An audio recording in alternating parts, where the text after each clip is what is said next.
Friends, welcome to my channel. ഇന്നൊരു healthy ആയിട്ടുള്ളൊരു ബ്രേക്ക്ഫാസ്റ്റിൻ്റെ റെസിപ്പി ആയിട്ടാണ് വന്നിരിക്കുന്നത്. Oats omelette. ഇത് ഡയറ്റ് ചെയ്യുന്നവർക്കൊക്കെ കഴിക്കാൻ പറ്റിയ നല്ല ഒരു റെസിപ്പിയാണ്. ഓട്സ് ഇഷ്ടപ്പെടുന്നവർക്ക് തീർച്ചയായിട്ടും ഈ ഓംലെറ്റ് ഇഷ്ടപ്പെടും. അപ്പോൾ എല്ലാവരും ഒന്ന് ട്രൈ ചെയ്ത് നോക്കുക. നിങ്ങൾ ആദ്യമായിട്ടാണ് എൻ്റെ ചാനൽ കാണുന്നതെന്നുണ്ടെങ്കിൽ സബ്സ്ക്രൈബ് ചെയ്യാൻ മറക്കരുത്. റെസിപ്പീസ് ഇഷ്ടമാവുകയാണെങ്കിൽ ഒന്ന് ലൈക്ക് ചെയ്ത് കൊടുക്കുക. അപ്പോൾ ഇതെങ്ങനെ തയ്യാറാക്കുന്നതെന്ന് കണ്ടിട്ട് വരാം. ആദ്യം നമുക്ക് ഓട്സ് പൊടിച്ച് വയ്ക്കാം. ഓട്സ് പൊടിക്കാതെ ഉണ്ടാക്കാം. ഞാനിപ്പോൾ ഒന്ന് ക്രഷ് ചെയ്തെടുക്കുന്നുണ്ട്. നിങ്ങൾക്കിത് പൊടിക്കുന്നത് ഇഷ്ടമല്ലെങ്കിൽ ഇതുപോലെ അങ്ങനെ തന്നെ എടുക്കാം. അപ്പോൾ ഇതാ തരിതരിപ്പായിട്ട് പൊടിച്ചെടുത്തിട്ടുണ്ട്. ഒരു ബൗളിലേക്ക് ഇട്ട് കൊടുക്കുക. ഒരു 1/2 കപ്പ് പാലൊഴിച്ചിട്ട് മിക്സ് ചെയ്തിട്ട് ഇതൊന്ന് കുതിരാനായിട്ട് മാറ്റി വയ്ക്കുക. പൊടിച്ചതായതുകൊണ്ട് ഒരു 5 മിനിറ്റ് വെച്ചാൽ മതി. പൊടിക്കാത്ത ഓട്സാണ് എടുക്കുന്നതെന്നുണ്ടെങ്കിൽ ഒരു 15 മിനിറ്റ് നേരം ഒന്ന് മാറ്റി വയ്ക്കുക. ഇതിലേക്ക് ഒഴിക്കുന്ന പാല് റൂം ടെമ്പറേച്ചറിലുള്ള പാല് വേണം ഒഴിച്ചു കൊടുക്കാൻ. ഇത് കുതിരുന്ന സമയം കൊണ്ട് ഇതിലേക്ക് ആവശ്യമുള്ള സാധനങ്ങളെല്ലാം നമുക്ക് കട്ട് ചെയ്തെടുക്കാം. ഇത് 5 മിനിറ്റ് കഴിഞ്ഞിട്ടുണ്ട്. ഓട്സ് നന്നായി കുതിർന്നിട്ടുണ്ട്. ഇത് മാറ്റി വയ്ക്കാം. വേറൊരു ബൗളെടുത്തിട്ട് അതിലേക്ക് 3 മുട്ട പൊട്ടിച്ചൊഴിച്ചു കൊടുക്കുക. ഇതിലേക്ക് 1/2 ടീസ്പൂണ് ഉപ്പിട്ട് കൊടുക്കുക.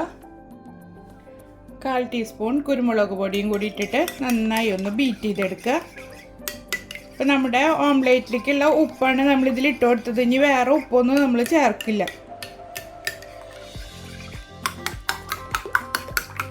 ഉപ്പും കുരുമുളക് പൊടിയും എല്ലാം മിക്സ് ആവുന്നത് വരെ നന്നായി ഒന്ന് ബീറ്റ് ചെയ്ത് കൊടുക്കുക. ഇതെല്ലാം നന്നായി മിക്സായി വന്നിട്ടുണ്ട്. ഒരു 2 ടേബിൾ സ്പൂണ് സവാള നന്നായി പൊടിയായിട്ട് അരിഞ്ഞെടുക്കുക.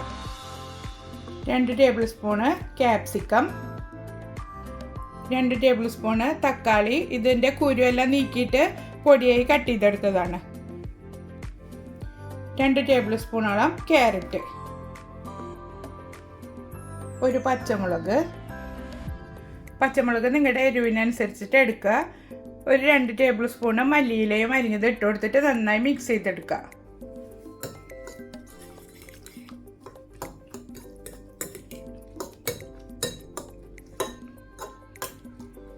വെജിറ്റബിളും മുട്ടയും എല്ലാം കൂടിയിട്ട് നന്നായി മിക്സായി കിട്ടിയിട്ടുണ്ട്. ഇതിലേക്ക് ഇനി നമ്മൾ കുതിർത്ത് വെച്ചിരിക്കുന്ന ഓട്സ് ഇട്ട് കൊടുക്കാം.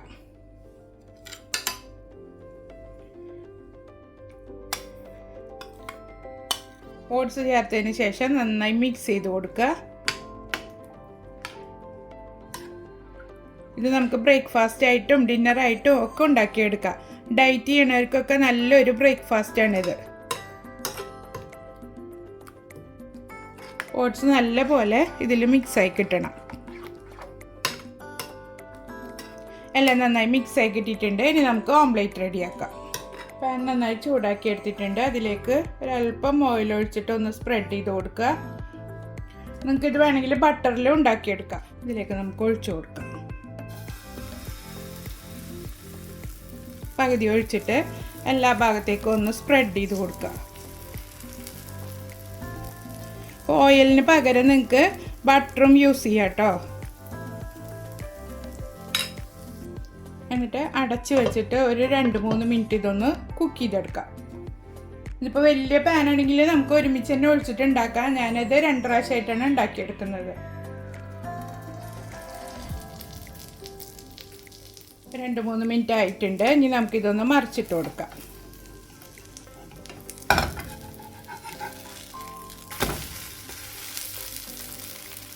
ഇനി ഇതൊന്ന് ഇങ്ങനെ പ്രസ് ചെയ്തിട്ട് അപ്പുറത്തെ സൈഡും ഒരു 2 മിനിറ്റ് നേരം ഒന്ന് മൊരിച്ചെടുക്കാം. മറിച്ചിട്ടതിന് ശേഷം നമുക്കിത് മൂടി വെക്കേണ്ട ആവശ്യമില്ല. എളുപ്പത്തിൽ ഉണ്ടാക്കിയെടുക്കാൻ പറ്റിയിട്ടുള്ളൊരു ഓംലെറ്റ് റെസിപ്പിയാണിത്.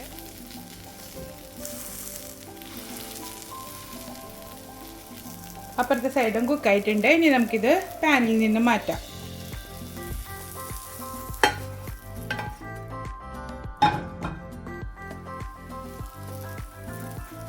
ഇതുവരെ ഓട്സ് ഓംലെറ്റ് ഉണ്ടാക്കി നോക്കിയിട്ടില്ലെങ്കിൽ ഒന്ന് ട്രൈ ചെയ്ത് നോക്കിയിട്ട് ഫീഡ്ബാക്ക് അറിയിക്കുക.